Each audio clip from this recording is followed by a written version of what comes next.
आज एक ceiling fan आया बने लिए। चलिए देखते हैं इसके अंदर से क्या प्रॉब्लम है। सबसे पहले मल्टीमीटर से चेक करके पता कर सकते हैं कि इसके अंदर से कॉइल जला हुआ है। कॉइल में क्या फॉल्ट है, देखिए सबसे पहले मल्टीमीटर को कंटिन्यूटी में सेट करके और कॉमन को रनिंग और स्टार्टिंग को एक एक करके टच करेंगे। देखिए मल्टीमीटर में देखिए एक ठो प्रोब जो है कॉमन में रखेंगे और एक ठो रनिंग में रखेंगे। देखिए रनिंग में बता रहा है और स्टार्टिंग में, ये रनिंग में वैल्यू दे रहा है और स्टार्टिंग में वैल्यू नहीं दे रहा है। इसको मतलब इसके अंदर से कॉइल का ही फॉल्ट है। हो सकता है इसके अंदर से कॉइल कटा होगा। तो चलिए इसको सबसे पहले खोलेंगे। ये कैपेसिटर का जो कैप लगा हुआ रहता है, वो कैप को खोलेंगे और जो इसमें तीनों वायर कनेक्शन के लिए कैप में किया हुआ है, ये तीनों वायर को भी खोल लेंगे। प्लीज़ चैनल को सब्सक्राइब जरूर करें और वीडियो को लाइक करें इसी तरह से वीडियो देखने के लिए। देखिए 3 ठो वायर है, इसमें निकला हुआ रहता है कंपनी से जो वेंडिंग किया हुआ रहता है सब। ये न्यू पंखा ही है, ज़्यादा पुराना है नहीं। देखते हैं चलिए इसके अंदर से क्या प्रॉब्लम है। पहले 3 ठो नट लगा हुआ रहता है पंखा में, ये तीनों नट को खोल के बाहर कर लेंगे। ज़्यादातर पंखा जो है वो कैपेसिटर चेंज होने से खराब होता है, क्योंकि कैपेसिटर में जो है 3-15 को कैपेसिटर लगा देता है आदमी हाई स्पीड चलने के लिए, तो कोयल जल जाता है। क्योंकि कंपनी जो कैपेसिटर देता है वो 2.25 का ही देता है। आप 2.5 तक लगा सकते हैं कैपेसिटर को जब भी लगाए, तो उससे ज़्यादा क्यों ना लगाएं। देखिए कोयल जो है, देखिए जला हुआ, पूरा तरह से जला हुआ नहीं है, मतलब कहीं हल्का सा फोल्ड होगा कोयल में। तो चलिए सबसे पहले इसको बॉडी से बाहर निकालने के लिए इसको सब को नीचे तरफ से ठोकेंगे। देखिए बाहर आ गया। उसके बाद जो वायर जो है इस सब में कटा हुआ नहीं है वायर, इसीलिए इसको एक एक करके तार को ऊपर पकड़ के खींचना पड़ेगा।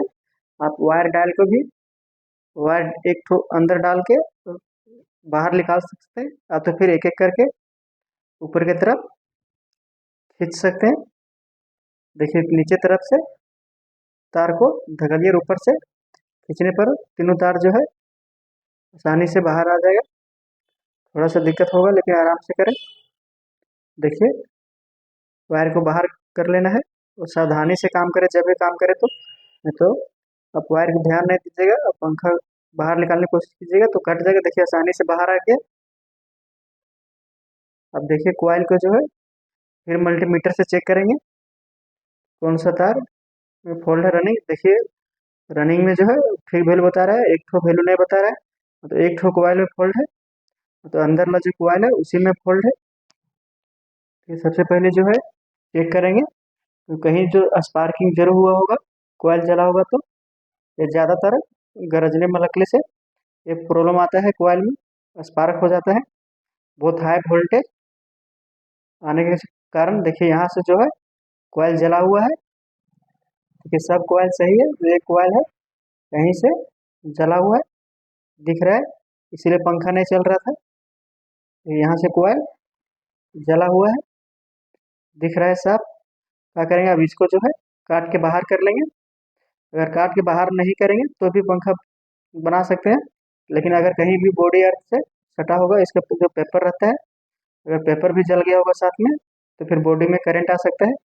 इसलिए कॉइल जो जला हुआ है इसको काट के बाहर ही कर लेंगे।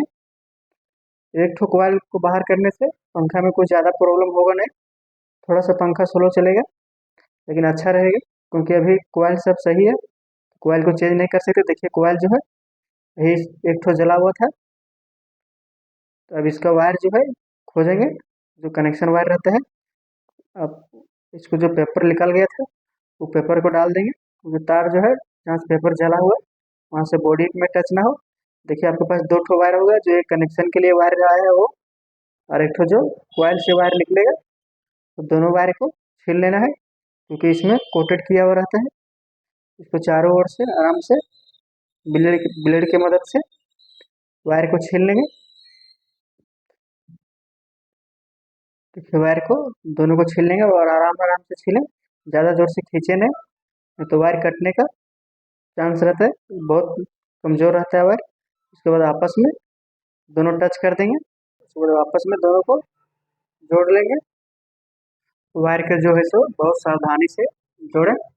देखिए जोड़ने के बाद मल्टीमीटर में टच करके चेक करेंगे कि रनिंग स्टार्टिंग में दोनों वैल्यू दे रहे हैं। देखिए एक में 165-64 दे रहा है देखिए 170 दे रहा है, और एक में जो है 236 दे रहा है। और देखिए दोनों रनिंग स्टार्टिंग को टच करने पर 388 दे रहा है। तो कॉइल जो है सही हो गया। अब इसको जो है सोल्डरिंग आयरन से सोल्डर कर देंगे, क्योंकि फिर लूज का प्रॉब्लम ना आता है, बहुत जल्दी कार्बन पकड़ लेते हैं, तो फिर क्या होगा, पंखा नहीं चलेगा। इसलिए सोल्डरिंग आयरन से जरूर सोल्डरिंग करें। तो सोल्डरिंग करने से अच्छा रहता है। इसको फिर जो अच्छे से उसको अंदर में घुसा के रख देंगे, क्योंकि कहीं बॉडी टच नहीं होना चाहिए, नहीं तो बॉडी में करंट आ जाएगा। इसको अच्छे से बैठा देना है, ऊपर से भी देख लेना है अच्छे से बैठ गए। उसके बाद बॉडी को अच्छे से बेरिंग जो लगा हुआ रहता है, वो बेरिंग को भी चेक कर लेना है कि बेरिंग सही है कि नहीं। सो उसके बाद स्प्रिंग जो लगा हुआ रहता है, स्प्रिंग लगा के, इसमें वाशर भी लगा, वाशर लगा के तो आराम से बैठा देना है। तो हाथ से हल्का सा दबाना है, हाथ से दबाने से जंप होना चाहिए। अगर कॉइल सही बैठा हुआ रहेगा तो जंप कर रहा है। उसके बाद तीनों वायर को अच्छे से करके उसको ऊपर वाला बॉडी भी बैठा देंगे। और जो नट खोले थे तीनों ठो, तो तीनों ठो नट लगा देंगे। तीनों नट को अच्छे से और बराबर टाइट करें। एक नट को पहले टाइट नहीं कर रहे, तीनों को थोड़ा थोड़ा करके टाइट करें। इससे क्या होगा, आपका पंखा जाम नहीं होगा, तो अच्छे से फिट होगा। देखिए तीनों नट को अच्छे से टाइट करने से पूरा सेफ्ट अच्छा हो रहा है। देखिए कितना अच्छा से पंखा पूरा फ्री हो गया है। देखिए अब जो वायर जो है इसको नीचे की तरफ निकालना पड़ेगा, जहाँ से घुसाए थे वहां से, क्योंकि सब में कटा हुआ नहीं रहता है, बहुत सा कंपनी में कटा हुआ रहता है, तो उसमें क्या आसानी होता है तार पार करने में। इसमें नहीं कटा हुआ, इसीलिए आपको सीजर की मदद से या फिर सीजर की मदद से आपको अंदर की तरफ खींच लेना है। उसके बाद कैपेसिटर जो है, कैपेसिटर क्लिप का जो नट खोले थे, नट को भी अच्छे से टाइट कर लेना है, लूज ना रहने दे, इसको अच्छे से टाइट करें। देखिए पंखा में जो कैपेसिटर कंपनी के साथ आता है, देखिए इसमें कितना एफएमडी का कैपेसिटर लगा हुआ रहता है। देखिए 2 पॉइंट, देखिए 2 पॉइंट जो है, अच्छे से देखिए 2.25 का कैपेसिटर रहता है। इसीलिए कंपनी का कॉइल जो रहता है वो बहुत दिन तक चलता है। और अगर आप कैपेसिटर 3.25 का लगा दीजिएगा, तो 1-2 महीना होते होते ही आपको कॉइल जल जाएगा। इसीलिए कभी भी 3.15 का कैपेसिटर पंखा में, सीलिंग पंखा में खास करके नहीं लगाए। देखिए जो कैपेसिटर में कनेक्शन करने समय ध्यान दें, कॉमन जो वायर है उसको छोड़ देना है। जो दोनों वायर रनिंग स्टार्टिंग के लिए एक एक ठो निकला है, वो कैपेसिटर के दोनों वायर में किसी में भी जोड़ना है। इसमें कोई भी प्लस माइनस नहीं है कि कैपेसिटर का वायर किस में जोड़े, कॉमन का वायर सिर्फ छोड़ देना है।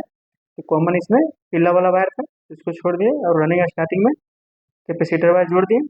अब क्या होगा, पीला वाला वायर में डायरेक्ट लाइन जाएगा एक वायर में।